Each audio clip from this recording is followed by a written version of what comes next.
Well, you know what they say, there are always two sides to every story, sometimes maybe even three. And so tonight, we're bringing you another side of the story.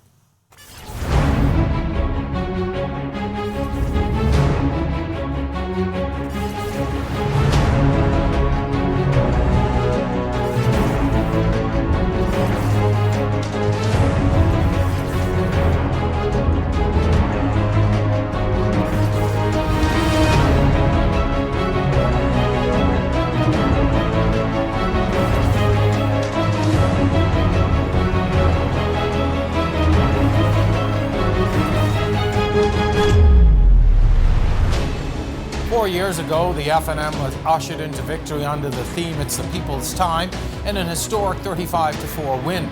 The Progressive Liberal Party then became the official opposition. Welcome to On the Record. I'm your host, Jerome Sawyer. With an expected 2022 election, the PLP has wasted absolutely no time ensuring that the views and comments of the opposition party are heard at all times, and they haven't been the only ones. While the government may have their way, the PLP ensures that the opposition does have its say. Tonight on the record, we sit with a high-ranking member of Her Majesty's loyal opposition as we discuss the opposition's perspective on the FNM's 4 years in office. Stay put. Our conversation begins on the other side of this break.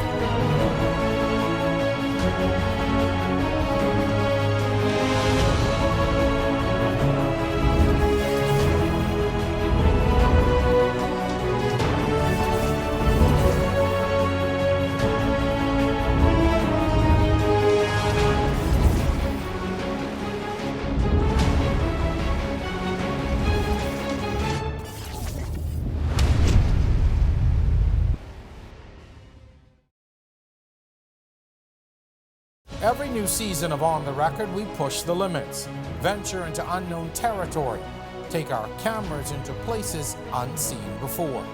We share the stories and experiences that affect us all.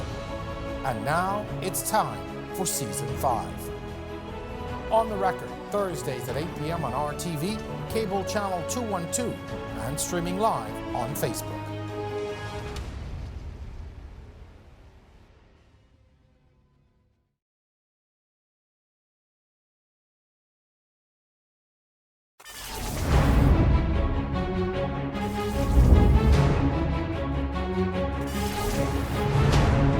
Welcome back to On the Record. I'm your host, Jerome Sawyer, and tonight we continue our series on the FNM's 4 years in office from the opposition's perspective tonight. Earlier this month, the government released its 9-month fiscal snapshot, and the PLP wasted absolutely no time giving its commentary. In a press statement by the Deputy Leader of the PLP and Shadow Minister of Finance, Chester Cooper, it read, "The 9-month fiscal snapshot released by the Minnis administration demonstrates that we are trending toward another missed revenue target and a deeper deficit if spending continues along its intended course." He further went on to say the entire thing tells a tale of poor planning and a government bankrupt of good ideas. Well, my guest this evening is absolutely no stranger to us here on the record. He is the Member of Parliament for the Exumas and Ragged Island, as well as the Deputy Leader of the Progressive Liberal Party, Chester Cooper. Welcome to On the Record. Good to have you with us. Jerome, good to be here. Good to be back. And sir, we just want to alert our audience as well that later on tonight we're going to have a special tribute to my mentor, a giant in broadcasting, culture and politics, Sir Charles Carter. So definitely stay with us for that. Sir, welcome to the show. Again, as I said, I want to dive right in. Let's talk the economy. How would you describe the state of our economy at this point? I think we are in dire straits, quite frankly. And I caution the Bahamian people to look very closely and be very discerning at the information provided by the government as we are leading into an election period.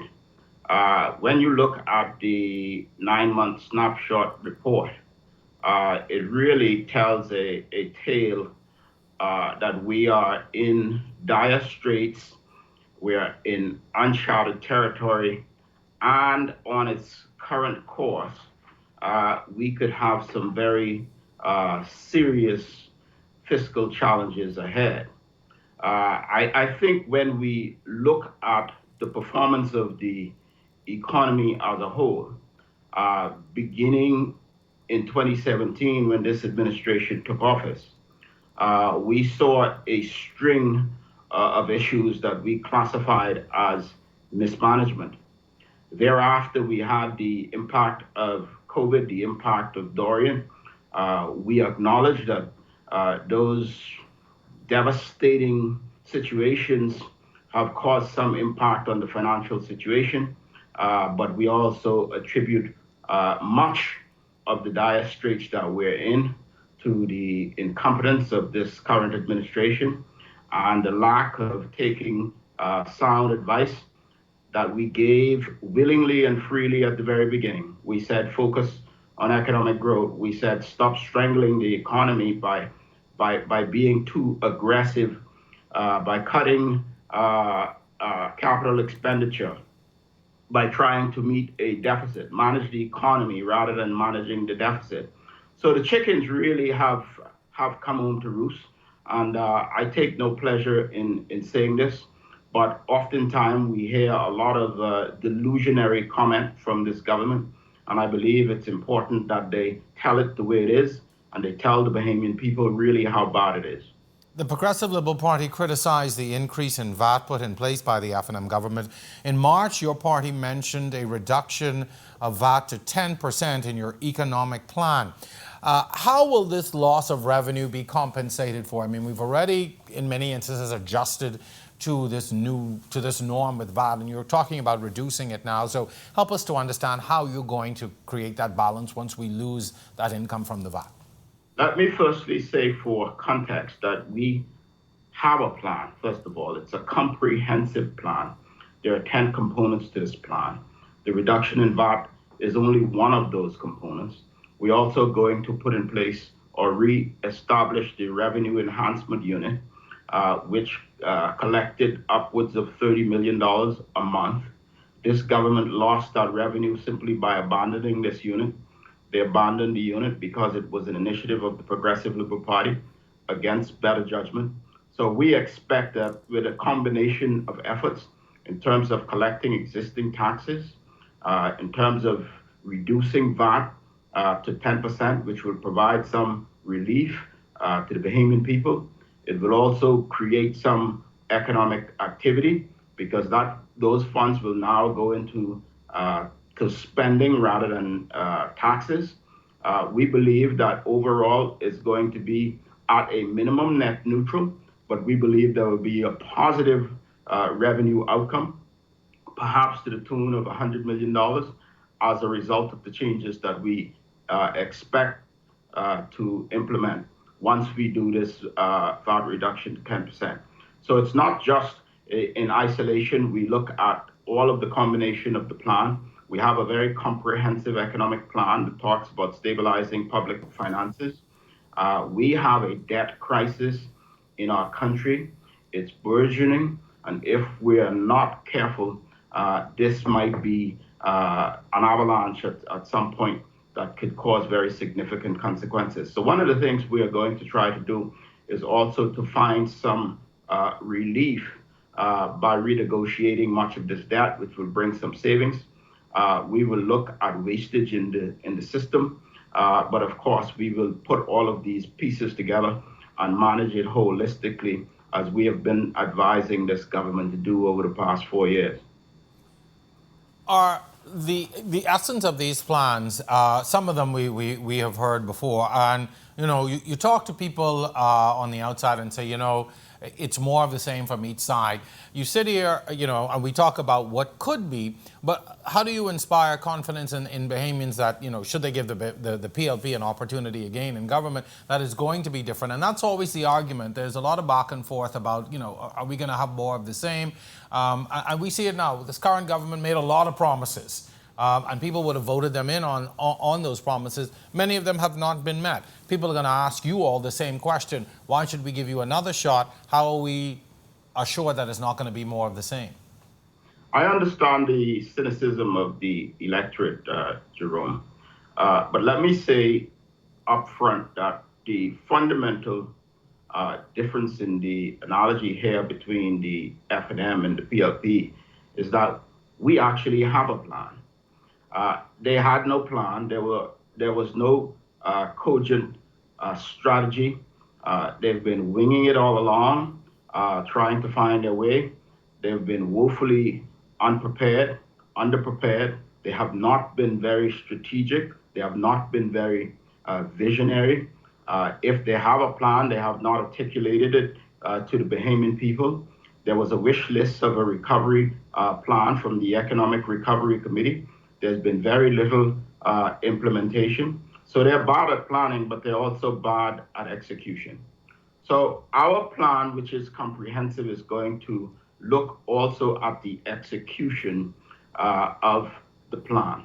So I come from a private sector background. I expect to bring a lot of the principles that I have employed in business in terms of getting things done, in terms of laying out a strategy, having a tactical plan, ensuring that we put the right resources in the right place, and really have a monitoring process to ensure that we're just not spinning wheels, but we are going to actually carry out the plan that we create. So this, for me, is about national service. It's about creating and building a legacy. So I want, at the end of 5 years, as I have done in Exuma and Ragged Island, to be able to point at tangible achievements. I want to be able to point to achievements in the plan, as I've done in Exuma and Ragged Island, to demonstrate that we have done what we promised. So I talked about the F&M not having a plan. The scripture says where there is no vision, the people perish.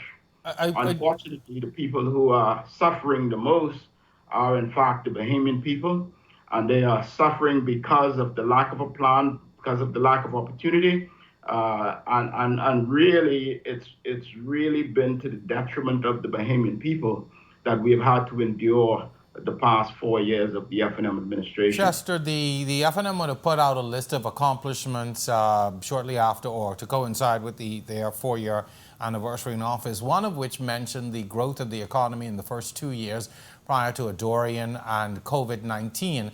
How do you respond to that? I mean, they said, and rightfully, you've had the largest disaster in our history under their watch. You've had COVID, which was a global pandemic. These are things that were beyond the control of any government. But they would have, the FNM would have said, prior to that, we saw growth in the economy for 2 years. Your response? This administration has been on a fast track to failure from day one. We have asked them over and repeatedly to create an economic plan that would inspire confidence and would cause there to be growth. When they talk about growth that they have seen, they are relying on what had been left in the pipeline, mainly Bahama, mainly the Point. And these are things that really was to their credit because government is continuous, but at the same time was through no genius of their own. What we saw in this administration really was bean counting. They were really managing the deficit rather than managing the economy. And I don't want you to take my word for it. What we saw is very limited innovation, very limited reform. They've done very little to attract new investments in the economy. There's been no significant foreign direct investments. They announced OBAN, but that file is still missing. So I really don't know what the outcome there is. But the reality is that they've presented no new initiative to help to drive the economy, to create headroom. And this is what we were talking about. We live in a hurricane zone. There were hurricanes during the Progressive Liberal Party term. No one could have predicted the pandemic, but the reality of it is that when you have good years, mama say you put something away for a rainy day. They did not do this. They came out of the gate spending aggressively. They came out borrowing aggressively. They borrowed to the tune of $2 billion over the course, $2 billion a year on average over the course of the 4 years. So they've managed the economy very recklessly, even before Dorian and even before COVID. There were very little reforms. We see this because we have fallen in the ease of doing business surveys. They have not been proactive because we saw during the first 2 years or so, we saw four downgrades, we saw four a blacklisting. So let's not just take my word for it. Let's look at what the international community really thinks about the performance of this government. They have been lackluster. The Bahamian people feel it in their pockets. They are suffering. People are living in cars. They can barely buy food. Half of the country is out of work. Some of that is due to COVID, but the reality is their response in Dorian has been extraordinarily poor. As a result of that, they've slowed the economy, and therefore they ought to be condemned really for the work that they did in the first 2 years, rather than patting themselves on the back. Two things I want to address. National debt at $1.3 billion. When you look at that's a huge amount of debt. How would a PLP government manage that? And secondly, you're looking at just, this week, Atlantis would have made 700 employees redundant. You see the unemployment continuing to grow. Two major issues on the table dealing with the economy. How would a PLP government with yourself and others tackle those, let's say, straight out the gate if you were given an opportunity to return to office?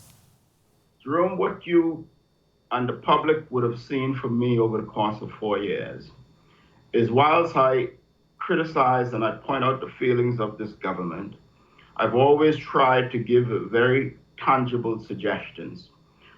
We are going to move on some of those suggestions we have been making. For example, we're going to establish a debt committee comprised of some private sector expertise to really look at this $10 billion national debt to ensure that we have negotiated these deals properly and to get some savings, to create some headroom, to reduce the expenditure and look to see how we can manage this into the future by spreading it perhaps over a longer term, by looking at the rates.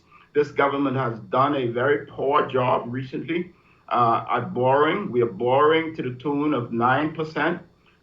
In March of 2020, back to some good advice, at the beginning of the pandemic, my advice to the government was to borrow early. Rates were very, very low in the marketplace. I would have reckoned that had they borrowed at that time, they would have borrowed at a rate at maybe 5%, and if we say it's 6% to give the benefit of the doubt, on that recent $825 million borrowing over 10 years, we would have saved $247 million.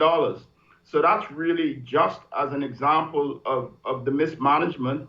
And these are the types of loans, firstly, we're going to look to see how we can renegotiate. Very quickly, sir, and we've got to go to the break. One of the criticisms that you have levied, I think on the 11th of May, you said that the economy was being handled poorly due mainly to the increase in expenditure, which you've laid out.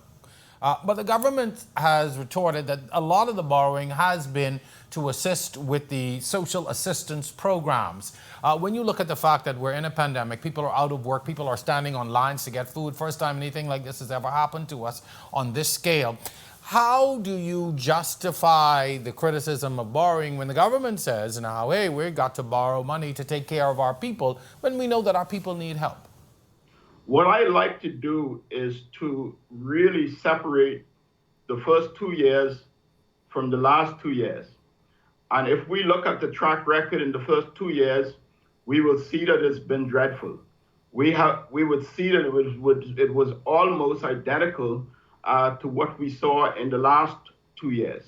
So yes, COVID is real. Yes, Dorian is real, but also the first 2 years that was inflicted upon the Bahamian people by this government, with very little to show, by the way, very little that you can touch, very little you can see or feel, demonstrates that there has been mismanagement. Now, We talk about food assistance, which is absolutely necessary. But we also should keep in mind that the government has borrowed for things like sidewalks to the tune of $20 million. Really, when we look at that, we see that they have little capacity really to determine priorities. When we look at the first several months or the first year of this administration, we saw $53 million going to the business empire of a sitting cabinet minister.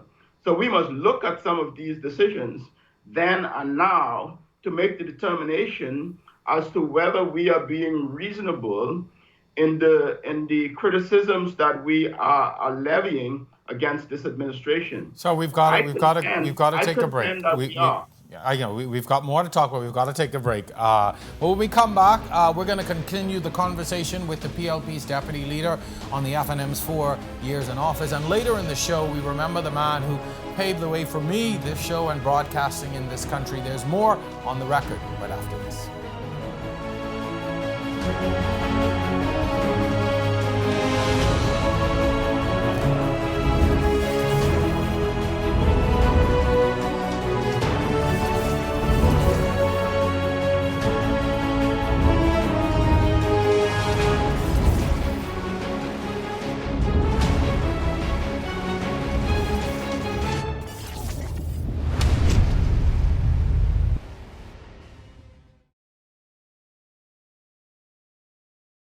Every new season of On the Record, we push the limits, venture into unknown territory, take our cameras into places unseen before. We share the stories and experiences that affect us all. And now it's time for Season 5. On the Record, Thursdays at 8 p.m. on RTV, cable channel 212, and streaming live on Facebook.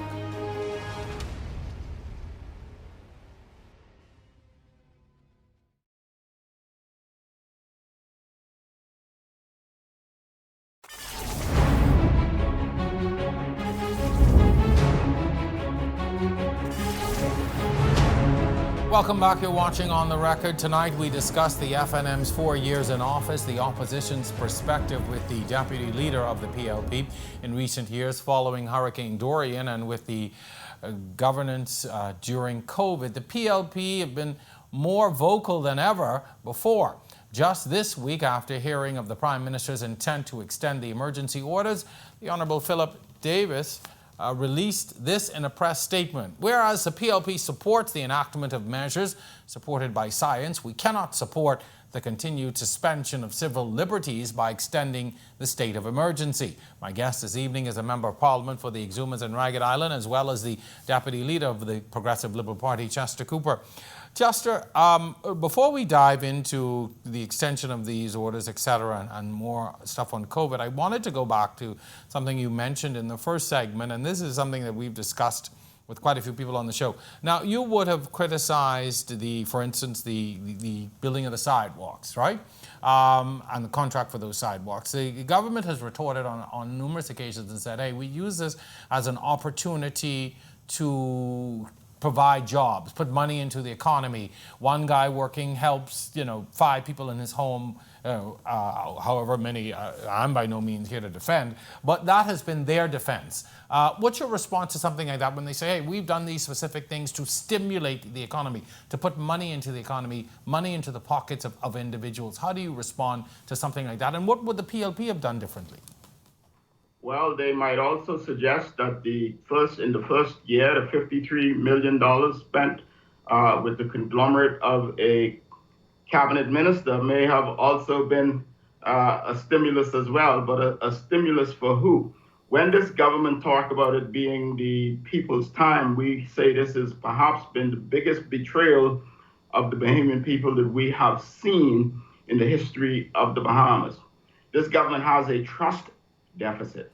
So when they talk about their reasons for doing certain things, we find very little credible backup for it. Yes, you can stimulate the economy through infrastructural works, but what they have been doing before, over the last 4 years, is cutting infrastructural works. We've said to them, stop strangling the economy by trying to make your deficit look good. And this is exactly what they have been doing. Now, when we look at the current environment, we look at the pressing and urgent needs of our country. We look at small business needs, and the question could be whether that $20 million dollars could have gone directly into small business. We have been pleased to see the type of businesses really created during this pandemic that caused creation and innovation of new ideas that will really move us forward as a country. Whether we ought to be breaking down sidewalks and building sidewalks on the other side of the street is really counterintuitive. So if we are going to spend to build an infrastructure, let's do it in a way that helps the Bahamian people broadly and directly. Let's not just be narrowly focused by putting money in people's pockets, spending on something that we really don't need at this time. So when we talk about a lack of vision and a lack of plan, we talk about these types of decisions that this government has made. And You we're look not as well. surprised by it You because look at, as well, Chester, at one of the arguments as well, and I've made this to them, and one of the responses to them too is they have. There has been a significant amount of money, I can't recall the exact figure, but given to small businesses to keep those businesses afloat and to help businesses in this tough economic times, money that they would have had to have borrowed, obviously, to be able to stimulate those businesses. So, I mean, to your point, there will always, the retort and response has been, well, we've given money to small and medium-sized businesses. Look, we presented a plan by our COVID Economic Committee in very early days of this pandemic. I engaged the best minds in the country. We presented numerous ideas. One of them was to put money into small business through the SBDC or through the venture fund. They did do some of that. Our argument is that it was not robust enough. So essentially, whilst they did accept some of our ideas, we said go to the market now early while the price of oil is zero. We said borrow early, go hard, go early before this economy and the borrowing crisis really materialized. We said go heavily into small business. We said begin the process of really enhancing our capacity for agriculture and fisheries. For example, we could almost immediately reduce imports and improve entrepreneurship if we funded more fishermen, for example, in Ragged Island. So what I'm talking about is really prioritizing the spend rather than putting it in sidewalks, put it in the productive sectors and really help small business to thrive whilst we're helping people. One of the things, though, that Bahamian people have been offended by, quite frankly, Jerome, is when they talk about the amount of money they spent on food and they boast about it as if they've done something grand when in fact they're spending taxpayers' dollars. When they talk about the amount of money that comes from NIB that's going into unemployment assistance and they pat themselves on the back in a very bombastic way, Bahamians understand that the funds must come from somewhere. But the reality is that this government has showed little compassion in how it presents many of these things. So it will go down in history as a government that's been incompetent and a government that really lacked compassion in many ways. So I want to move to talk about the COVID response now. In October 2020, your leader, Philip Davis, mentioned that the PLP would not support another extension of the emergency orders because it allows the competent authority to control the lives of Bahamian people. What would your party have done differently in the face of this pandemic and all that came with it? Firstly, the Prime Minister as a sole competent authority is a mistake. By doing so, he has effectively hijacked parliamentary oversight to many of the decision making and no doubt done the same at the cabinet level. So firstly, we believe more heads are better at making these decisions, especially during a crisis. Step number one, we put together a COVID task force comprised of professionals, and we outlined a myriad of recommendations. Some were ignored, some were taken.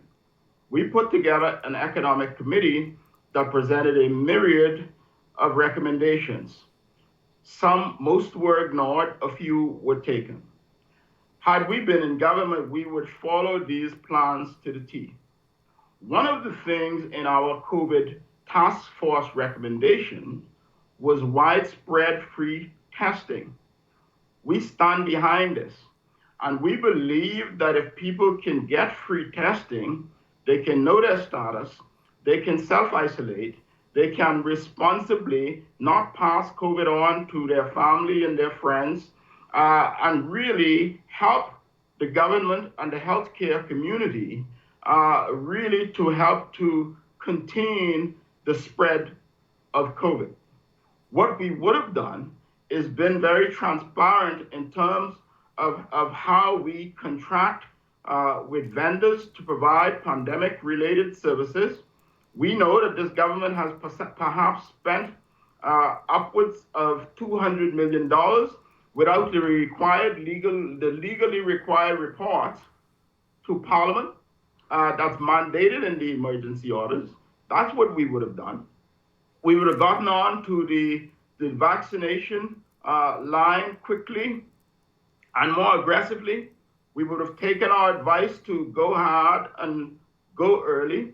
We would not have been number 17 in the Caribbean to get vaccinations because we would have had a more aggressive, progressive approach on many levels.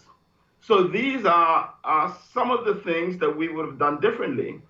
Our approach to the emergency orders would have been more deliberate and would have been more considered and would have caused less harm to business, less harm to the Bahamian people, less stress, less grief, and less misery. We saw numerous backtracking of decisions made by the competent authority. We saw ad hoc decisions that made no sense. We saw zigzagging. Let's not forget the ill-fated July opening of the economy, where they permitted the competent authority, permitted Bahamians to return without COVID tests, which triggered the second wave, which was more aggressive than the first. We would have looked to see how we could expand hospital capacity and capacity generally in the healthcare sector. In Exuma, we still have a $14 million facility sitting there with very few doctors, no technicians, that's being completely underutilized. So these are just some of the things that we would have done right away. And oh, by the way, we would have also gotten a nurse for Ragged Island in the middle of this pandemic because there's still no nurse in Ragged Island.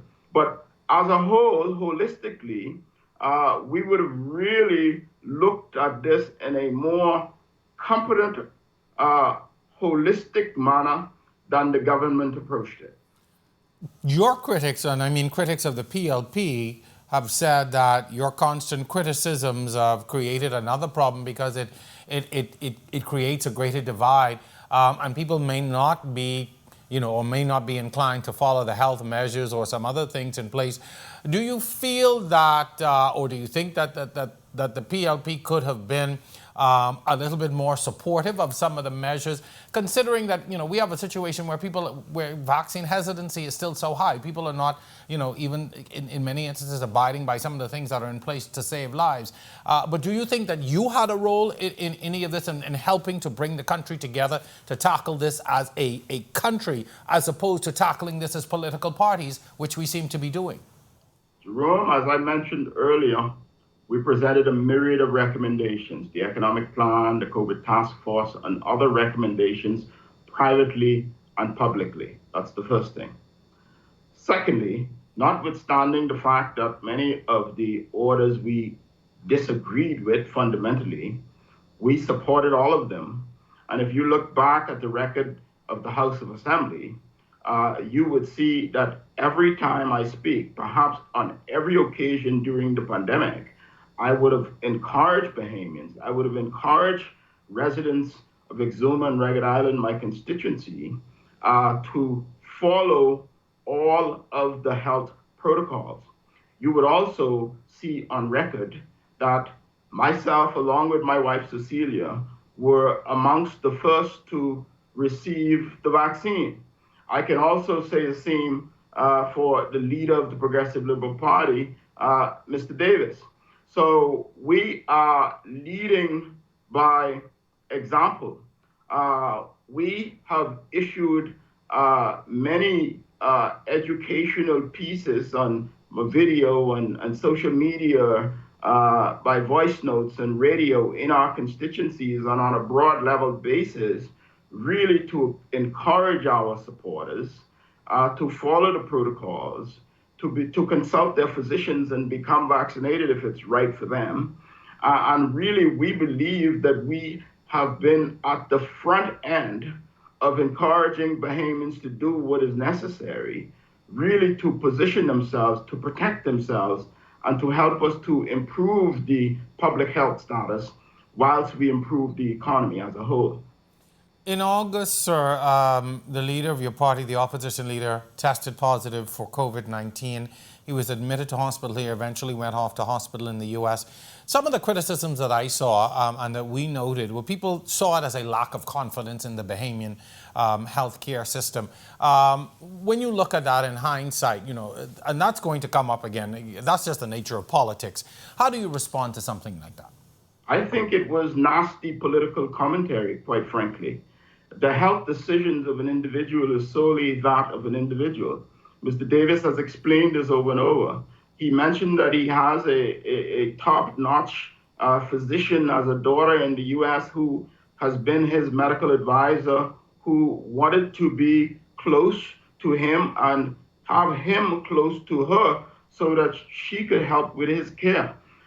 So really, when we look at it, not only is it nasty, it's disingenuous.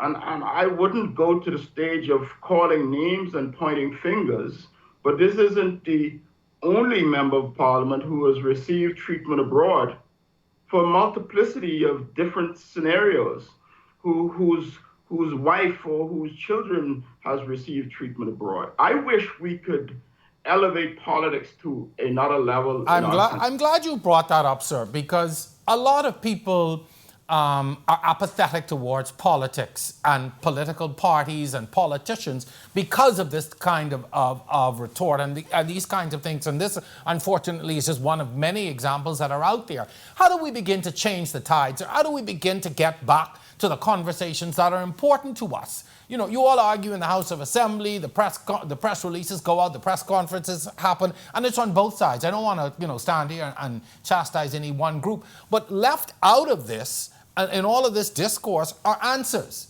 Things that are important to us, myself, other voters, regular Bahamians. We can't seem to get to the discussion and to the things that are important to us because we spend so much time, I can use the Bahamian vernacular, rowing and throwing chairs and slinging mud. Not that it's new, but these are serious times and people want answers to their lives. We're facing times, sir, that are unprecedented. We don't know what's going to happen in the future. And many times it just seems that there's so much arguing back and forth that we aren't getting the answers. I have said over and over, the cynicism of the electorate is well placed. We change governments every 5 years because the Bahamian people are not feeling the hope, they're not seeing the vision, they're not seeing the plan that they need to help to progress our country. What we need right now is bold, visionary planning and execution. And we have begun that process with our economic plan to rebuild, to recover, and to revolutionize. I can tell you on my part, Jerome, I didn't come into politics for the theater and the back and forth and the jocular behavior that you often see in Parliament. I come here to make a difference. And I hope that my track record in Exuma and Ragged Island will demonstrate what can be achieved on a national level. Because we are at a threshold in our country that either we can progress, either we can become the nation that we desire, or we can continue to digress and deteriorate as we have done over the past 4 years. The reality is that we have not progressed as a nation, partly because of leadership. It all rises and falls on leadership, quite frankly. But also, we have not rallied around a national development plan. So, one of the things in our blueprint for change that's going to be rolled out shortly, one of the things that we emphasize in our economic plan to recover, rebuild, and revolutionize is the need to go back to the national development plan. This cannot be a partisan plan. The Christie administration did significant work on this with the private sector and professionals, really to help to bring to the fore a bipartisan long-term plan as to how we grow and we develop our country, how we create new industries, how we leverage the blue economy, the green economy, the orange economy, how we begin the training and the retraining of our citizens to get more skills to take advantage of the new digital economy and the new world of work. These are some of the things that we've talked about in our plan and some of the things that we will continue to not just talk about, but continue to execute. Chester, we've got to go to a break. We're time over. I know we've got lots more. We've got a final segment, so we've got more time to talk, but we've got to take a break. Stay with us. You're watching On the Record. When we come back, our final segment with the Deputy Leader. Also, we promised you that we will be paying homage to the late Charles Carter in the show. So stay with us. On the Record is back right after this.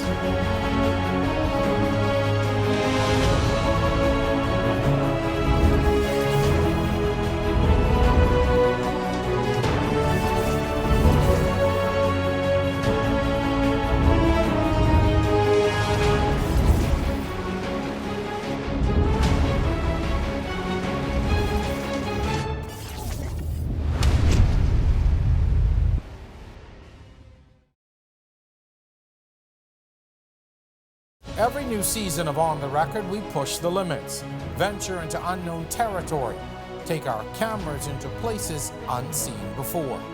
We share the stories and experiences that affect us all. And now it's time for Season 5. On the Record, Thursdays at 8 p.m. on RTV, cable channel 212, and streaming live on Facebook.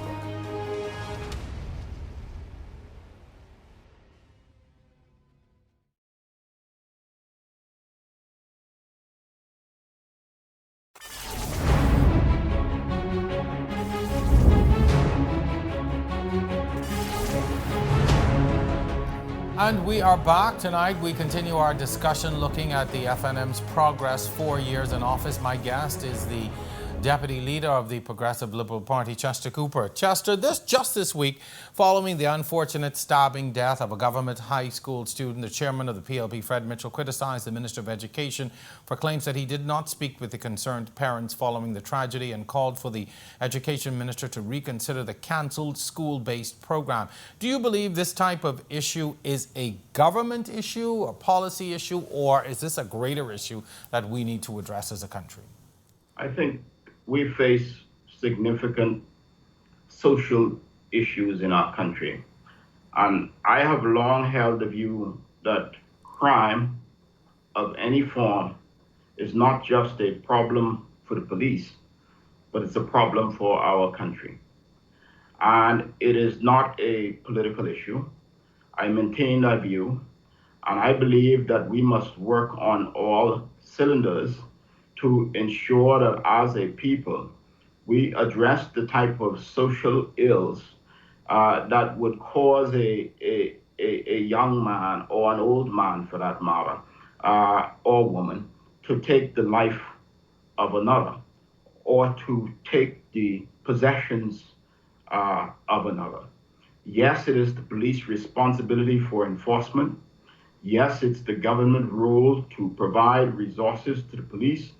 Yes, it's the government's role to put in place policies and an enabling framework to fight crime, to prevent crime, and to provide the type of social network and systems to ensure that we minimize some of the social issues that might cause there to be crime. But one of the things I would like to say to Bahamians everywhere is that these are one of the issues where we must rally around as a people. And if we see something, we say something. We all have a role to play. The church has a role, business community has a role, the government and the police needs our support on these issues, and the government must provide consistently the type of resources that needed in areas where those resources are needed. But Chester, if I can just for a moment, when are we going to, why don't we hold the parents a little bit more accountable? Because and I get it, we're calling on the police, we're calling on the government, calling on the church, but who's calling on the parents? And what is their role in all of this? And I just don't mean the parents or the perpetrators, I'm talking about parents in general, because it seems that everybody's always calling on someone else, to do something. But, we grew up, our first, your discipline begins at home. When I call it a national or a community or a village issue, front and center is personal responsibility. Front and center is the role of the parent to nourish and to train and to teach and provide oversight to the child. But it does take a village. We have a country where many homes don't have parents. We have a country where there are gang problems. We have a country where young women must take two jobs as the only breadwinner in the home where children are raising children. So I don't want to just castigate one segment, and the parent is absolutely critical, but we must look at all of these attending issues and see how, as a country, we're going to address them. And this is why the Progressive Liberal Party in its plan has a very aggressive social agenda that speak to many of these things. And I hope that at some point we have the opportunity to talk about some of them. It's the kinds of things that we need to talk about going into elections, because you're quite right. It's not and I don't want to make it out to be a parental issue, but you're right. Parenting involves all of us. We are all, parents to children in some way, shape, or form. But let's move forward. The Prime Minister is making landfall in many of the family islands, delivering on promises that would have been made in the run-up to the last election. Many of these having to do with developments, whether they be airports or whatever. Is that making your job harder as opposition? The Bahamian people see it for what it is. It's old-style politics. It's political gimmickry. There will be a budget in the coming weeks laced with promises and delusionary tactics, and the Bahamian people must really see it for what it is. The Prime Minister has not delivered on many critical promises that he has made to the Bahamian people.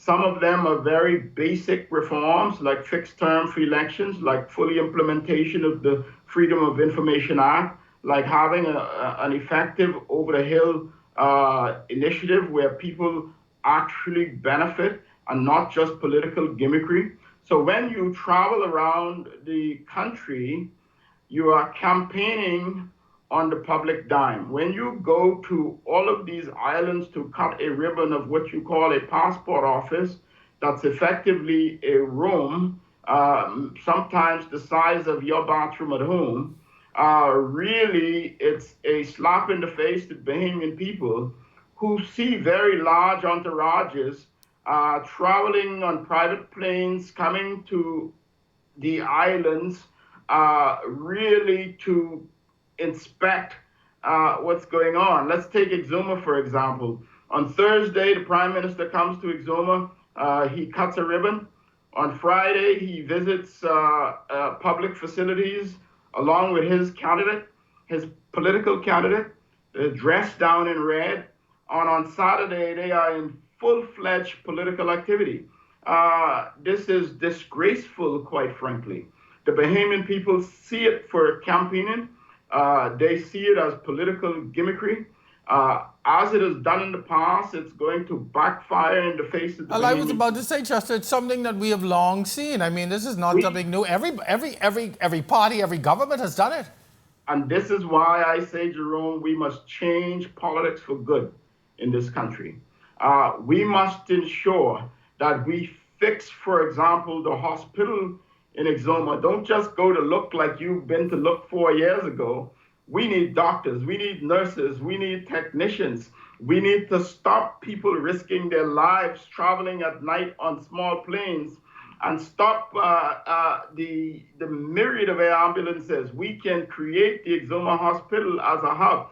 So if the Prime Minister wishes to do something meaningful and tangible that the Bahamian people can touch, see, and feel. He is big on making grand announcements. Oban was one of them. And 4 years later, we still don't know where the Oban file is. So we are not fooled by grandstanding, big announcements, and political gimmickry. We're going to judge this government on their record.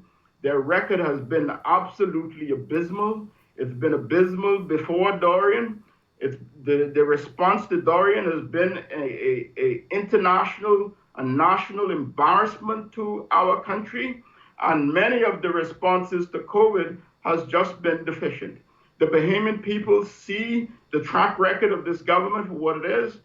They see the chaotic leadership. They see the number of resignations from the cabinet, sometimes of some of the main ministers, the health and the finance minister in the middle of the pandemic. People see this for what it is, and people look at this as failure in leadership. They look at it as betrayal. They've seen these promises before. The big promise was that it was the people's time, and that was the most greatest betrayal inflicted on the Bahamian people in modern time politics. So Bahamian people are very discerning. They're very cynical, but we want to move our country to a place where there is more hope, where young people feel that they have a future, where there's opportunities for new industries, blue, green, orange, where we can get a credible, sustainable sovereign wealth fund, when we look to see how we can recover, rebuild, and revolutionize by implementation of the Progressive Liberal Party's economic plan. This is no time for games. It's no time for gimmicks. These are serious times. We're on the threshold of uncharted waters fiscally. Unless we address these issues, we are into some very dangerous territory. And therefore, I would invite the government in its remaining few months in office to really look at some of these critical things rather than wasting people's time, wasting taxpayers' money, traveling around the family islands with political gimmick after political gimmick, and really get on with the work of building our country. That's what we need now. Chester, you kind of took the last few questions I had for you and you combined them into that, into that response, and I thank you for that. You made my job easy in many instances I'll come back. Oh yeah, no, you're always welcome. We have lots more to talk about, but I thank you for coming and speaking to this tonight. We really appreciate the insight that you've given, and we do appreciate you always coming on. So thank you very much. I know you've started your campaign to re-election, so we wish you all the best out there. I know that you're out there beating the pavement. So thank you again for coming. Thank you. Always a pleasure to have you with us. When we return, a tribute to a Bahamian legend who's made broadcasting in the Bahamas what it is today, the late Sir Charles Carter. Stay with us. All right. Chester, thank you very much, man. I appreciate it. Good stuff. All right. Take care. Keep up the good work, Jerome. You're doing a great job. You have a great show. Thank you very much. I appreciate it. Thank you. All righty.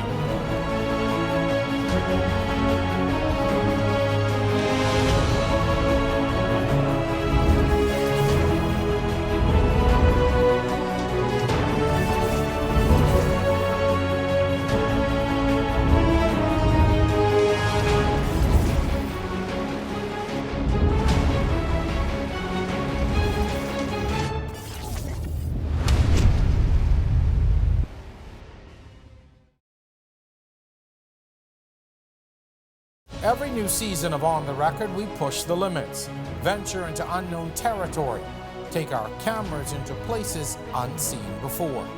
We share the stories and experiences that affect us all. And now it's time for Season 5.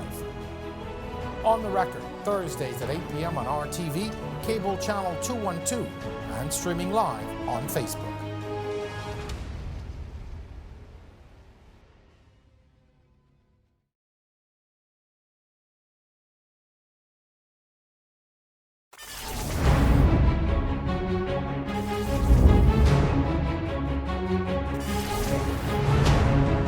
And finally tonight, we want to take a moment to reflect on the life of a man who is responsible for the advent of television broadcasting and the definition of Bahamian culture, and a true Bahamian hero. Charles Carter was a household name in the Bahamas for decades. He lit up the airwaves of Radio Bahamas and eventually ZNS TV for many years. On a more personal note, he gave me one of the greatest opportunities of my career as news director of his all-Bahamian radio station. His passing, while very personal to me, has presented an opportunity for me and others in this business to pay tribute to the man who paved the way for this show and so many others like it. We leave you now with our tribute to the legendary Sir Charles Carter. And a very pleasant good evening. I'm Charles Carter. It was that voice and later his face that helped birth a sense of pride in Bahamian culture to a nation in the infancy of self-governance and independence struggling to find its own identity. Charles Carter, later knighted Sir Charles, was instrumental in the establishment of television broadcasting in the country in 1977 and brought the first TV talk show, Focus, to the original ZNS TV lineup. His life in politics, though, took him away from his beloved broadcasting in 1982 to 1997. In 1999, he was granted a private radio license. In 2001, Island FM hit the airwaves as the first all-Bahamian radio station. It was here he gave yours truly the opportunity of a lifetime. At 29, I was appointed news director. He empowered a newsroom of young reporters to push the limits of conventional journalism. It was here the Cable 12 Island FM news break was started, known today as Our News. Sir Charles is loved and respected by generations of Bahamians for bringing the music and culture of the Bahamas to the airwaves via ZNS Radio Bahamas and the Young Bahamian Show. Later, his iconic radio show, Bahamians, gave rise to one of the greatest repositories of our cultural history. The Bahamian story is one that will astound anybody. I mean, for a country that is so small, you'd be surprised how creative and how brilliant we are. Absolutely. We don't know our own capacities. That I agree with you on. You know, and it's a bit unfortunate because if you look around the world, you'd be surprised at the number of Bahamians over the last, like I say, the last decades, who reflect on their Bahamian upbringing as part of the success that they've had. And his love for Bahamian culture and Bahamian music never waned. In July of 1970, a Bahamian artist was unleashed on the world. His name was Exuma the Obeah Man. Exactly right. Your cousin was his manager. They booked the Cat and Fiddle Club. Right. I've never seen that club filled up with more Bahamians because suddenly everybody got to know the name Tony McKay. The Obeah Man, and that was one great concert. Well, among the many honors rightly bestowed upon him were the Lifetime Achievement Awards given by the Bahamas Press Club in 2018 and the Elevation Awards in 2017, where profoundly his closing remarks best summed it up. World class. And we don't know how valuable we are. And that's the only thing I'm going to say, and I'm going to leave you very shortly in more ways than one, because now that I'm 74, I guess I can die one of these days. Don't let nobody, don't let nobody, don't let nobody